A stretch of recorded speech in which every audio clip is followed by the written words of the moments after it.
Vomitings motions అవుతున్నాయని మంత్రి గారు ఎన్ఎండి ఫారూక్ గారు మరియు ఎన్ఎండి ఫిరోజ్ గారు మమ్మల్ని ఇక్కడికి పంపించారు.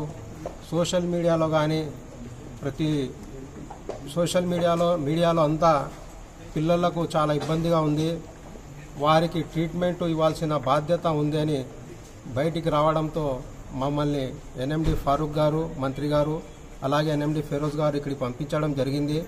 మేము ఇక్కడ వచ్చి చూస్తే ఆర్డీఓ గారు ఎంఈఓ గారు మిగతా ఆఫీసర్స్ కూడా ఇక్కడ వచ్చి పరిశీలించడం జరుగుతుంది. స్కూల్ యాజమాన్యం కూడా మాతో పాటు ఉన్నారు.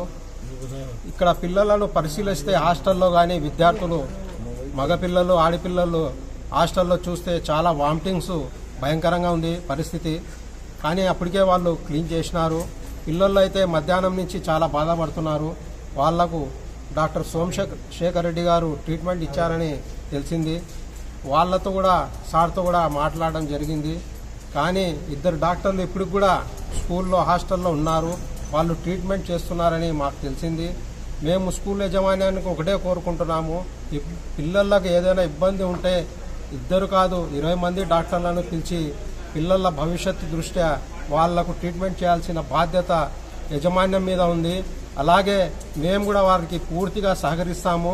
మంత్రి గారు కూడా ఇప్పటి వరకు ఫాలోఅప్ చేస్తున్నారు. హైదరాబాద్లో ఉన్నారు ఎన్ఎండి ఫారూక్ గారు ఫిరోజ్ గారు, వారు కూడా ఇప్పటికి కూడా మాకు మినిట్ అప్డేట్ చేస్తున్నారు. పిల్లలకు ఎటువంటి వైద్యం కావాలన్నా ఎటువంటి ఏమైనా ఇబ్బంది ఉన్నా మేమందరం సహకరిస్తాము. కలెక్టర్ గారు కూడా ఆర్డీఓ గారికి పంపించారు, వారు కూడా పరిశీలించారు. కాబట్టి మేము స్కూల్ యాజమాన్యానికి రిక్వెస్ట్ చేస్తున్నాము, పిల్లల భవిష్యత్తు పిల్లలకు ఆరోగ్యంగా ఉండాలని ఇంకా డాక్టర్లను కానీ అంబులెన్స్లను కూడా పిలిపించి వాళ్ళకి ట్రీట్మెంట్ ఇప్పించాలని ఈ సందర్భంగా మీడియా సందర్భంగా నేను తెలియజేసుకుంటున్నాను. Thank you.